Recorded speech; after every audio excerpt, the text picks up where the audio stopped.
So 2024 and stepping into new wineskins. And then how are we going to get into new wine? How is God going to get poured into us? How is the new wine going to get poured into our skins? If we've been holding on to so much bad, it doesn't go. Sin, hurt, pains, hang up, all these pains that we go through, struggles that we go through, is symbolic for saying the new wine. We had to let go of all the old stuff. So I was very excited as I was reading, God was giving me this. But it was so cool because how many of us we're here in church and we had 2024, and thank God that 2024 is over. But who wants to let go of all that garbage, all that package that we had for 2024? Because I know that I had a tough year in 2024. And it was so tough that I learned. But we're here, church, and it is not to hold no more. It is a lot of things that we've gone through. And I'm going to talk about some scriptures that helped me develop this message about what they've gone through and how they stepped themselves into new wineskins. Because for me, church, I'm letting go of those old wineskins. I'm letting it go because I want a refreshing in my life. Who wants a refreshing in their life? Right now, January 26, 2025, let's let go. Let's let go. I know it's hard. I know we're still hanging on to them because I know I'm still hanging on to some. But I want to let them go. I want to let them go. And that's why I want to remind.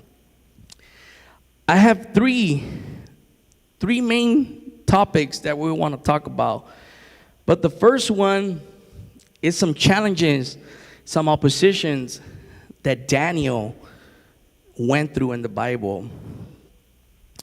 And this is one of the longest verses that I'm going to be reading, because it's Daniel in the lion den.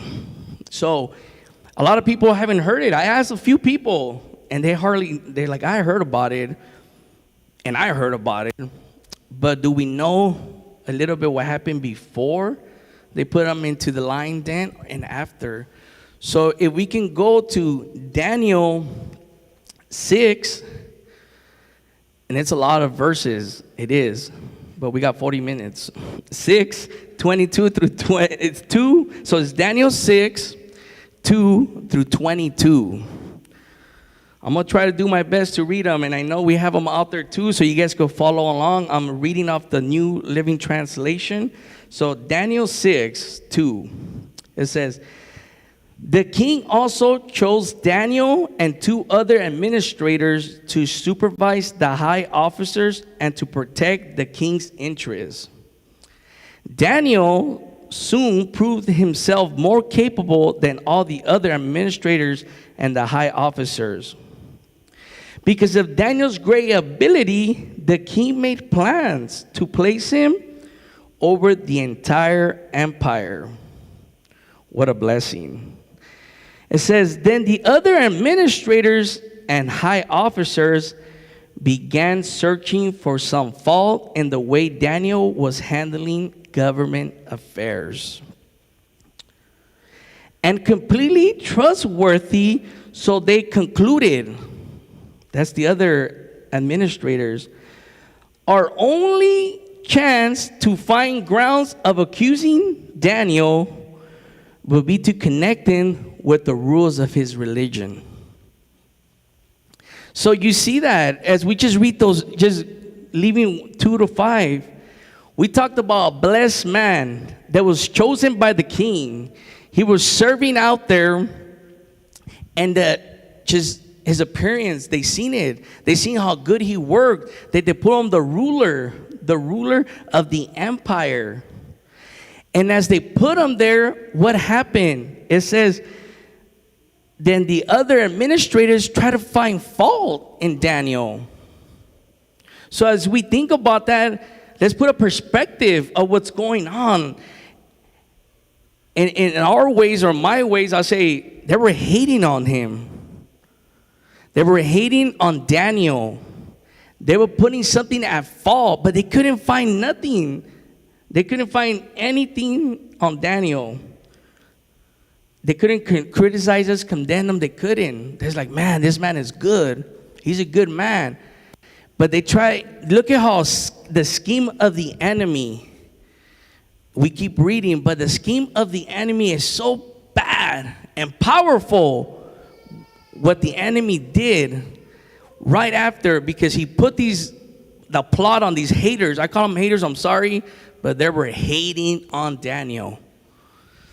They were hating. So the administrators and high officers went to the king.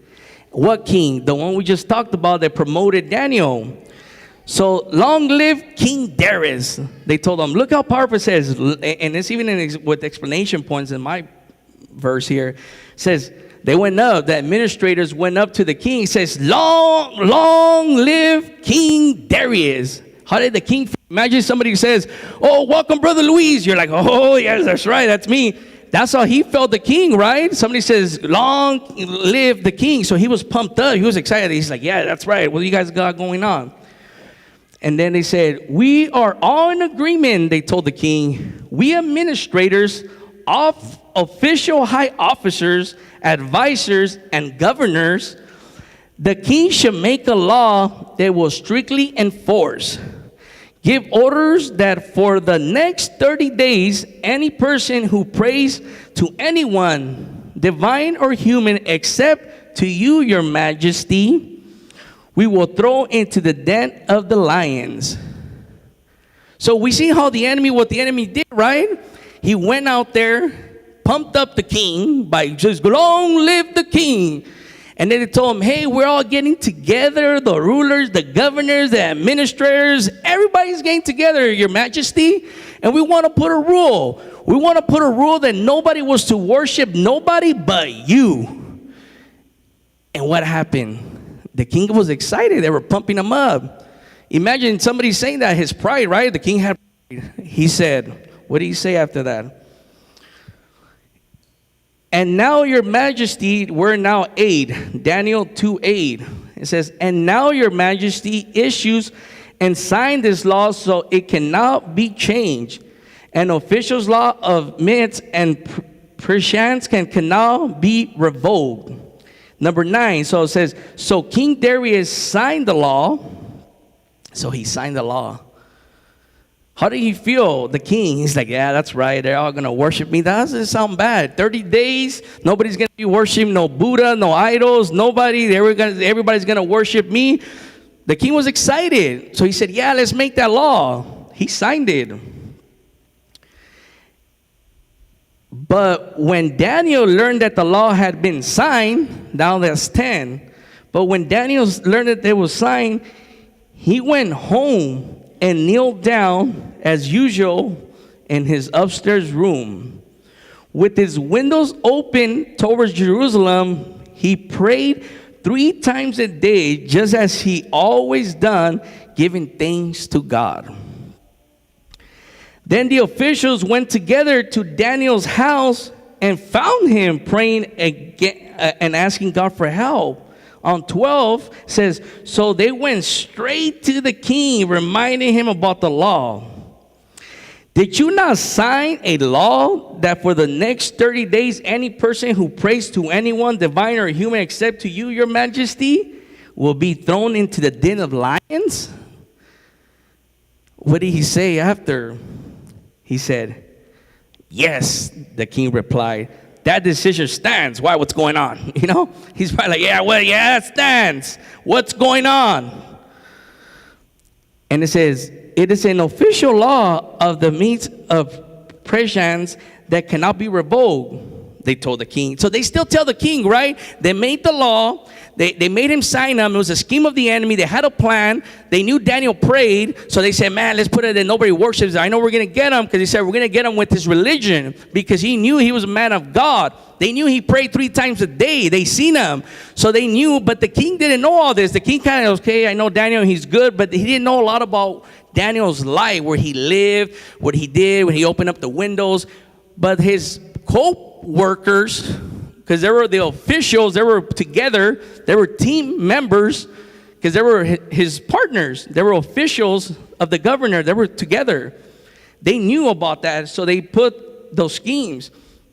And as they put them, they knew that they were going to get them there. And we see what happened. They went running, snitching on Daniel, telling on him, because that was the whole plan. And that's where I'm getting to. The enemy has these schemes and these things going on in our lives that he knows. He plots them so good. He uses people. He uses our loved ones. He uses people, our co-workers at work. He could use a lot of people to get us into these things. So he still prayed for 3 times a day. And they said, that man Daniel, one of the captives from Judah, is ignoring your law. They told them. He still prays to his God 3 times a day. Hearing this, the king was deeply troubled. Church, it's getting hot in here. I'm going to take off my coat.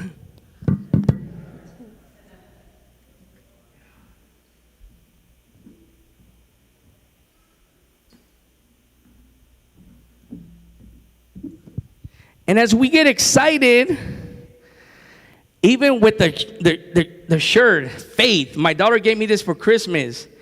And I didn't even know I was going to wear this shirt today. But it said my topic is about faith. And then what is this? What is this? Faith over fear. And little did I know, those were some of my 2024 challenges. Fear. I fear so much. I'm getting off a little bit off topic, but this shirt today made me know that what I'm preaching, it's the same thing. It's about faith over fear. And I was like, wow, I'm going to wear that shirt today, even if it fits me a little tight. But it says faith over fear because, why? Because I struggled with fear. What fear? Fear of me? Oh, I'm overweight. Oh, man, am I going to get a heart attack? If it is, my blood pressure, or this is what's going on. I don't want to get like my uncles and my aunts. They had this, they had that because it runs in the family. High cholesterol, diabetes, high blood pressure. So it was fear. It was fear that I've been going through stuff like that. And not only that, fear of being up here. So right now, I have faith over fear. And that's where we're going to stand, church. Faith over fear. As we come together, and this man, Daniel, what he had? He had faith. Faith for new wineskins. And the new wineskins is just not for me, church. I'm sure it can relate to all you guys. Because I want some new wineskins in my life. Because why?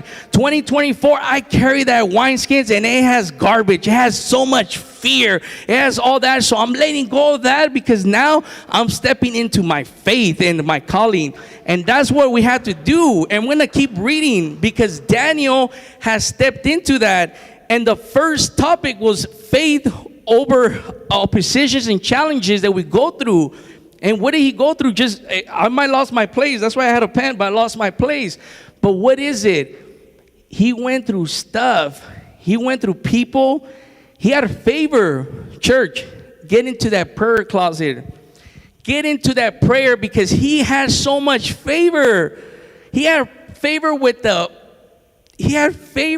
king. With the king. You guys want favor with your church? You want favor with your employer? You want favor with your grandpa? You want favor with your grandma? You want favor with your kids?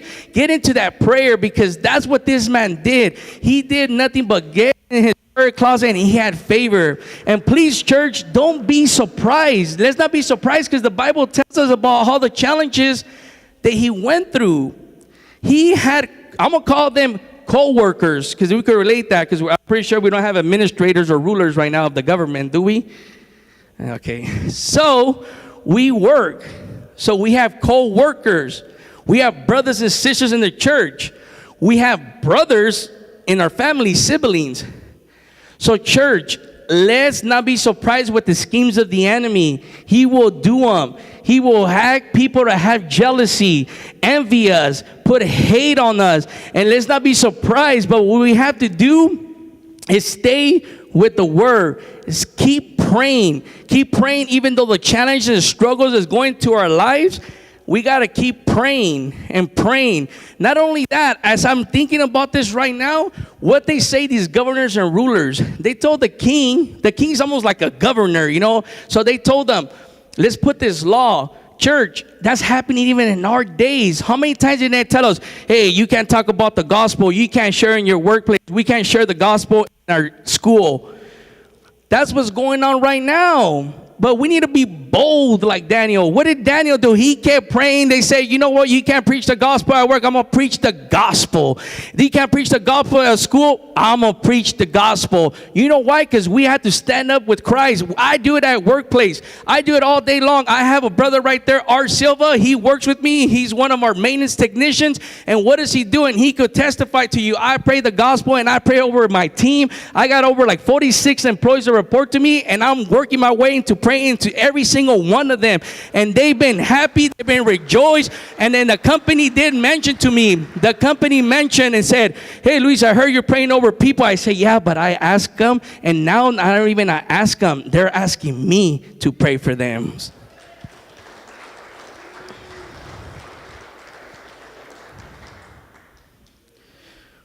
So hearing this, so they told the king, right? So hearing this, the king was deeply troubled. That's where it gets good, right? He was deeply troubled because he had favor. He had favor with the king, but he didn't know the scheme that these co-workers of his were doing. He was deeply troubled. Man. And let's continue, church. This is it's a good story, though. It says, and he tried to think of a way to save Daniel. They try to kill him, and he's trying to think a way like, oh my God, what's going to happen? He spent the rest of the day looking for a way to get Daniel out of the predicament. Wow, that's beautiful, right? And it says, in the evening, the men went together to the king and said, Your Majesty, you know that according to the law, no law that the king signed can be changed. They're still pushing buttons, right? They're like, because they seen he was trouble. Imagine at first he was excited, pumped up. Yeah, put the law. Yeah, why? What's going on? And they told him, Daniel, he got distressed. He's like, oh my God. It says right there that he was trying to think of a way. And as he's thinking of the way, these dumb people come right back and tell him, you know that you can't change that. They're still like putting pressure on them. They're putting pressure on the king. I would have been like, shut up, but I would have made that. I'm going to change my law. Right now I'm signing a new law. That's what it been me. Like, shut up. But he knew because his integrity of being a king, you can't change law. Oh, you're going to change law all of a sudden, then, all that problem that goes on. We're just going to have a new president, all those new signs and everything going on. Executive, what do you call them? So it says, Your Majesty, according to the law, okay, nobody can change it. So now we're in 16. So at least the king gave orders to Daniel to be arrested. So at least, it says so at least, like man. So at least the king gave orders to Daniel to be arrested and thrown into the den of the lions. The king said to him, May your God who served you faithfully rescue you. It says the God that we serve faithfully. Who wants to serve God faithfully? Who wants to go through these obstacles? Because we're going to go through them, church. Who wants to go through them and have that favor? The favor. Who wants to have them? I want to have that. I want to have that. Because he says, so faithfully rescue you. He's telling them, I hope he rescues you, brother. I'm sorry, practically, A stone was brought and placed over the mouth of the den. The king sealed the stone with his own royal seal and the seals of his nobles so that no one could rescue Daniel. They threw him in there. Nobody's going to rescue him, because somebody would have been like, oh, let's go save Daniel. Somebody sees Luis, I'm hoping everybody goes rescue me, But, and it says, so no one could rescue Daniel. And in 18 it says, then the king returned to his palace and spent the night fasting. He refused his usual entertainment. He couldn't sleep all night. This is exciting, church. You know, imagine like that. He was troubled, everything. But that's what I'm telling you, because we're going to go through these challenges, oppositions, and we're going to go through them. But we want that favor that Daniel had. How do you get it, though? Through prayer, because it gets good. Because that's why he was in trouble, because of praying. Imagine that. That's sad, right? You're in trouble because you're praying. And he says he couldn't sleep all night. Very early next morning, the king got up and hurried up to the lion's den. When he got there, he called out, "Daniel, servant of the living God, was your God who you serve faithfully able to rescue you from the lions?" Daniel answered, "Long live the king." The same thing that the guys try to pump him up. Long live the king. There he is. And they put the law. Daniel went right back at them and said, "Long live the king." You know, so he got pumped up too. You know, excited. Imagine you're the king and you feel the stress and all throughout the night. And all of a sudden you go and he's there. And he answers that. "My God sent his angels to shut the lion's mouth so that they will not hurt me. For I have been found innocent on his side and have not wronged you, your majesty." That's powerful, church. That is so powerful. And I don't want to go into the deep. I just want to stop it there because it keeps going. It's like a real exciting story, right? Because just continue reading it on your own times as we're in Daniel 6. Just continue reading it because it gets good. It gets good because he said, "Long live the king." And after that, what happened? We don't want to know what happened, but it gets excited. What happened to the haters? You guys want to know? Keep reading. But what happened to those haters? I'm just going to say it real quick, but I don't have it written. But what I remember is when the king seen that Daniel was saved and he said, "Long live the king really got pissed, upset, and kind of said in my own words, says, "Go get those people, go get their family, go get their wives, go get their children, and throw them in the lion den." That's what happened to them, church. So let's have favor with God. Let's be excited and get into a prayer. How are we going to get into our new wineskins and the obstacles and challenges that we're going through? We all have haters. Don't tell me nobody has any haters. We all have haters. We all have people that hate on us. We have people that, because it's natural, because if they don't serve God, people envy. That's why envy is so powerful, that people envy. And that's why I don't want the spirit of envy, because it is a natural thing that happens all over the world. It's America. We're very competitive. Somebody got a Challenger, I want a Charger. Somebody got an F-150, I want a Chevy. It's always like that. So we cannot be like that. We have to know that just seek God and seek God through prayer, because this is very powerful. But this is one story I have. I have two more. And I think we're running good with time too. So that's exciting. Is this good word? I just wanted to share it because I know I had like two people tell me that's pretty long, and I already knew it was pretty long, the story, but I wanted to share it because there's people who have never really heard that story, you know, so it's exciting. So now we're going to go through another verse and a different story. This one's a little shorter, but it is the woman with the issue of blood. Who has not heard the one with the woman with the issue of blood? If I can see their hands. Be honest. Who has not heard it? Hasn't heard it? Hasn't heard it? Hasn't heard it? Hasn't heard it? Hasn't heard it? It's powerful. So we talked about faith through prayer. And it is powerful to have faith with prayer. But church, what does the Bible say? And you guys after repeat. Faith without works is what? Faith without works is dead. So, yes, he had faith that he was going to rescue him. He prayed. And then this one in Mark 5:25 through 34, it's the one with the woman with the issue of blood.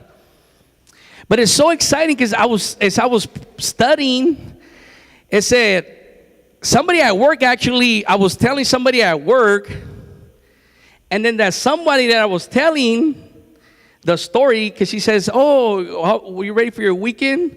I said, yes, I'm excited, but I'm nervous because I'm preaching this Sunday. And that one person is our human resource. So I told her, can I just tell you a little bit what I'm preaching? And then she's like, yeah. And she knew I was going to talk for a long time. So when that happened, I told her the story a little bit of the woman issue of blood, and she's the one that kind of reminded me. She said, hey, but remember, faith is dead without works. And I said, I was like, I got to share that one. And not only I had to share that one, it went right with the sermon, because the woman with the issue of blood, let's read, and then we'll get into it. Mark 5:25. And I'm going to read it all, but it's shorter. It's not 20 verses like we just did. This one's like, 10 or 9? So it's half. So it's Mark 5:25. Says, a woman in the crowd has suffered for 12 years with constant bleeding. She has suffered a great deal from many doctors, and over the years she had spent everything she had to pay them, but she had gotten no better. In fact, she has gotten worse. She had heard about Jesus, so she came up behind him and through the crowd and touched his robe. For thought to herself, if I can just touch his robe, I will be healed.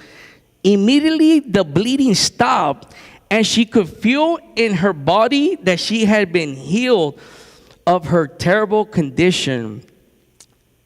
So what happened there? There was the woman with the issue of blood, 12 years. But she knew Jesus Christ was walking in town. She knew there was a lot of people. And at that time right there, we read it right there in Mark's, they're talking about when he was doing a lot of healing, a lot of deliverance. So she had heard about it, and she heard about Jesus. So she said, man, if I could just, that's when it says faith without work. She had faith because she had faith. But she said, man, if I could just grab a little bit of his robe and then I could be healed. She was declaring, not only that, she was taking action. She was working on it. She said, man, it says that she was a crowd. And as there were a crowd, imagine a big crowd, because I see some of the things when Jesus Christ was going and moving, there's a big crowd. They said she went through the crowd and she just kind of grabbed a hold of his cloth. So it says, Jesus realized at once that healing power had gotten out from him. Imagine how cool that is. Jesus Christ, he felt it. People were touching him, but he felt it like, whoa, what's going on? I could just imagine, like, he felt power gone out of him. It tells us that. So you got to imagine, wait a minute. So then he turned around in the crowd and asked, who touched the robe? He said, who touched the robe? And what did his disciples say? It's a good story too, because look at what the disciples say. It says, like, they practically said, look at the crowd pressing around you, Jesus. Practically, how can you ask who touched me? They're like, come on, bro, you're worried about who touched you or what? They're disciples. They're probably not calling them bro, but I know somebody said, God, they probably say, are you serious, Jesus? Like, there's a crowd over here and you're just worrying about who touched your robe. Come on, we got a mission. But literally, no, he was on the mission. He just did a mission, So they says, disciples said to him, look at the crowd. And then you're saying, who touched me? And then it says on 32, but he kept looking around. Jesus is like, no, man, something happened, man. Something happened. He says, but Jesus, he kept looking around to see who had done it. He was curious because this is power. It says, then the frightened woman, she was scared. She's like, oh my God, he's mad. Like, what happened? Because she felt she was healed. She knew she was healed. But then Jesus like, what happened? Who touched me? And imagine her. She's like, oh. She said, oh, it says right here, it says, then the frightened woman, trembling at the realization of what had happened to her, came and fell to his knees in front of him and told him what she had what she had done. She told him, it was me. I grabbed you. She was telling him. And he said to her, daughter, your faith has made you well. Go in peace. Your suffering is over. Amen. This is so good. As we step into our new wineskins, that's something else. We talk about prayer, but 2024, we talk about some fear that I had about my conditions, my blood pressure and everything. We know, church, we're human beings. A lot of us, 2024, who has gotten a report from the doctor? How many times I'm through a prayer request chain email and I see a lot of stuff going on. I see a lot of people needing prayer all the time that this happens. They got diagnosed with cancer. They got diabetes. Somebody got into a car accident. That somebody's going through stuff. That my heart rate's not working normal. But why? We go through that, all the stuff. But this verse teaches us so much about healing power on our body.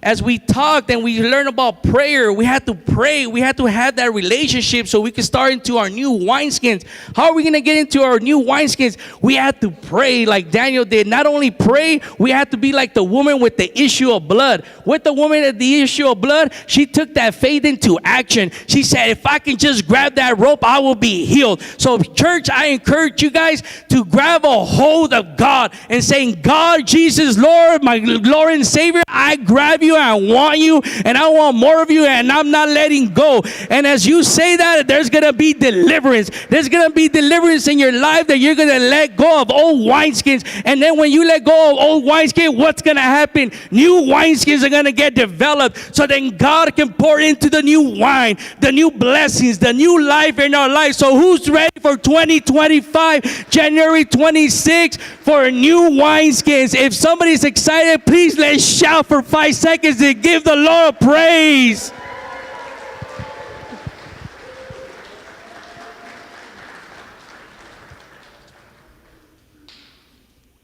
I'm not going to the gym today.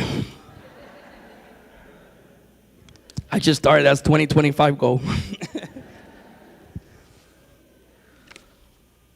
Okay, just the last one. It's exciting, church. We go into these good stories. This one's so powerful too, man. They're all powerful. It's the gospel. They're all good. Okay, so this one, and I'm going to ask again, who has heard the centurion faith? The story. Who hasn't heard it? 1, 2, 3. Oh man, everybody's heard that one. So everybody's heard the centurion faith. I heard of it, but it was years ago. So the centurion faith, it is powerful. If we can go to Matthew 8, 5:13. And all this is going on in red letters as we see everything that's going on when Christ was walking around and he was doing miracles. Except for the story of Daniel. Of course, the story of Daniel is in the Old Testament. And, but we got to see a praying man, Daniel. But then we got to see the woman of the issue of blood, got to see Christ touch them. That's a blessing. And then this one, the centurion soldier, he was a soldier and he was in charge of an army. So we're going to hear Matthew 8, 5 through 13. This was the shortest one. You see it's getting smaller from 20 verses to 9 to a few less, to 8. So it says, when Jesus returned, a Roman officer came and pleaded with him. He said to Jesus, Lord, my young servant lies in bed, paralyzed and in terrible pain. And Jesus said, I will come over and heal him. But the officer said, I love this part, Lord, I am not worthy to have you come into my house. This is powerful. We're going to talk about some faith. We're going to talk about some centurion faith. This is where we're going to get into some centurion faith, because he said, Christ, just say the word from where you are. He told them, and my servant will be healed. We talked about a man that prayed like Daniel. We talked about a woman that went through some action. But imagine having that type of faith. Just say, God, I trust you. Imagine that. He said, God, I'm not even worthy of coming to my house. Just say that he'll be healed, and then my servant will be healed. And why? Why? He has so much faith. That's why I call that centurion faith. That's powerful. It says, and he says, the soldier, the Roman officer tells him, I know this because I'm under authority. He tells, I'm under authority of my superior officers. So this man was a superior. He was in charge. He was the main guy of this Roman Empire. He says, I am under authority of my superior officers, and I have authority over my soldiers. And he says, I only need to say go, and they go, or come, and they come. So this man was a man. He was a man of integrity, I could see. This guy was a man of boldness. This guy was a man, a real man that nothing will come upon his way. Why? To be that kind of soldier, he didn't just get there overnight. I'm pretty sure he was probably like 55, 60 years old. He gone through a lot of years. I'm pretty sure it was not a 35-year-old talking like that, because I can't have that. But I bet he was a grown, mature soldier talking this type of faith. And he says, come, and they come. If I say to my slaves, do this, they will do it. He says, then Jesus heard this. That's when Jesus heard him. He told them first, hey, let's go over there. I'll go. We're going to go heal him real quick. What's going on? But he says, when Jesus heard this, he was amazed. He was amazed. Imagine Christ like, what? Amazed. You have to be amazed. Like, come on. Like God, Jesus Christ, you have to picture him. He walked like just you and I came. He came in flesh, and he probably didn't go. He probably said, what? Like, what? This is what I'm talking about. I'm over here sharing the gospel, and people over here, this is what I need every single one of you guys to do. Have that centurion faith, because I could heal, but you guys need to have some faith, because he was amazed. And he said, turning to those who were following him, look at it. It was so excited, because he was excited. It tells us right there. He was amazed. But then when he was so amazed, it says, turning to those who were following him. That means he stopped and he said, hey, check it out. He said, turn around to those who are following. I tell you the truth. That's Christ telling us. I tell you the truth. I haven't seen faith like this in Israel. He says, and I tell you this, that many Gentiles will come from all over the world, from east to west, and sit down next to Abraham and Isaac and Jacob at the feast of the kingdom of heaven.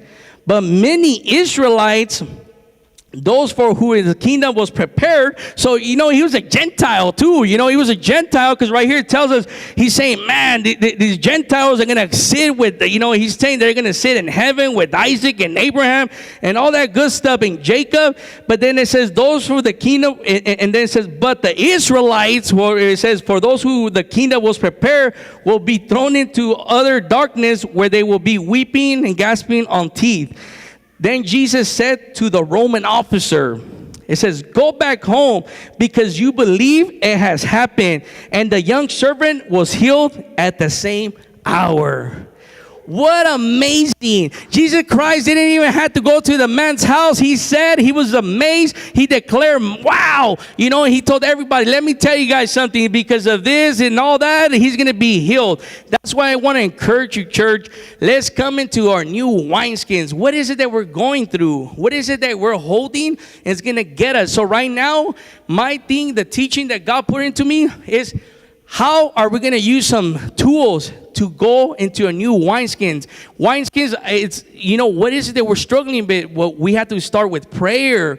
We have to get out of a hold of Christ. And not only that, have that centurion faith that my 2025 new wine is going to get poured in. It's going to get poured in. Because why? Because you're going to practice these three things. And that's how you're going to get that new wine that's going to get poured into. But it tells us we cannot, church, get that new wine poured into us if we're holding that old wine, because they don't interact with each other. And symbolically, what is it? The old sins that we do, struggles, hurts, pains, all that stuff. Oh, like Pastor scripture says, oh, if it wasn't for good luck, there ain't no bad luck. All that stuff. Why? Because we can't carry. We got to let it go. It's 2025, church. It's a new year. Let's let go. Let's let go so we can have faith and stepping into your new wineskins. That's exciting, church.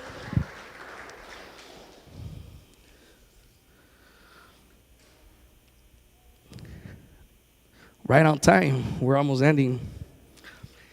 It's exciting, church. It's exciting to be here. It's exciting to share what God is dealing in my life. And I hope you guys get encouraged. Take the time and read these verses back again. Digest on them. And think about, God, what is it that you want me to do? And the way I started was like by setting goals. I said, God, what is it that you want from me? It's not too late. It's early in the year. It's not too late. We're still breathing. We could put ourselves some goals and begin to let God get into our hearts and tell us, as He wants to pour in new wine. He wants to pour in all the new blessings into us. But we got to let go. It's not just addictions. It's everything.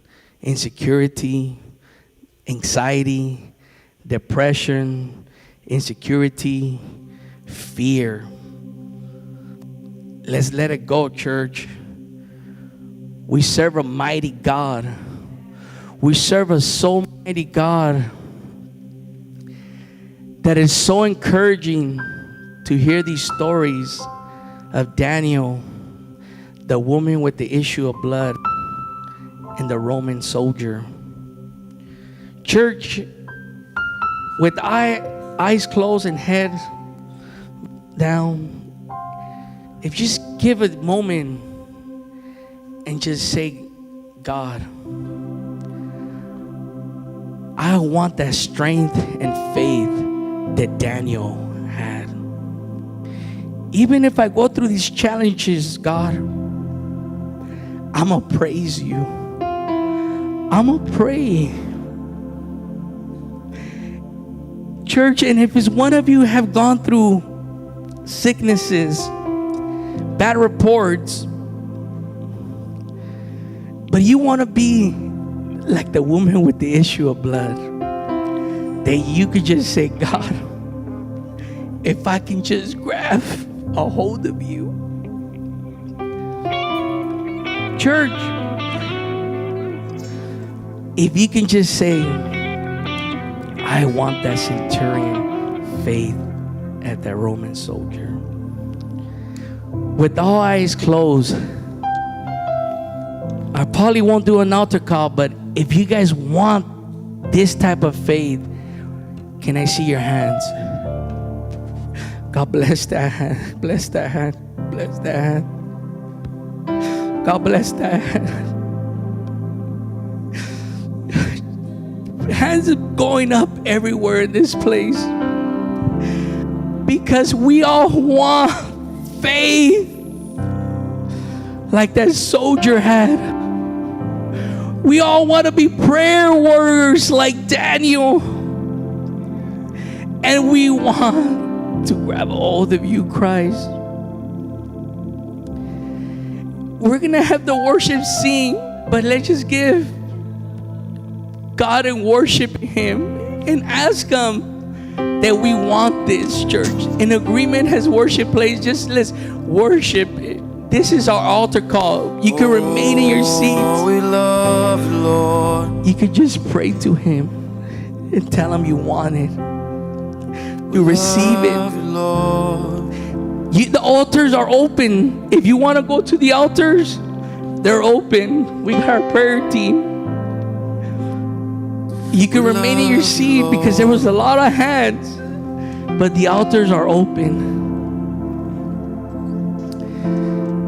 And worshiping Him. Worshiping Him.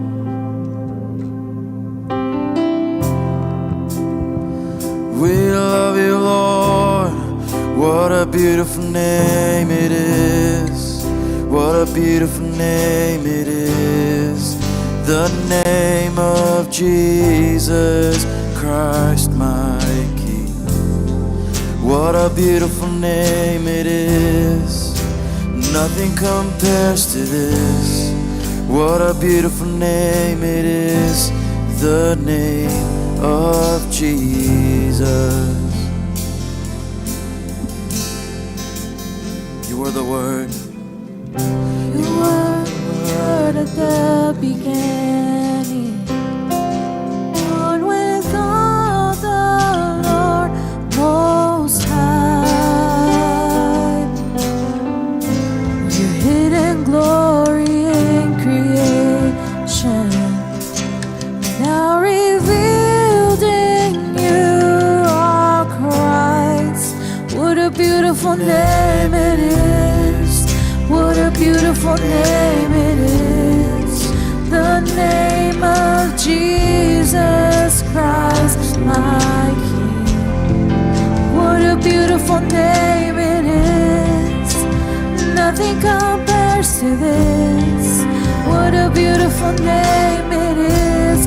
The name of Jesus.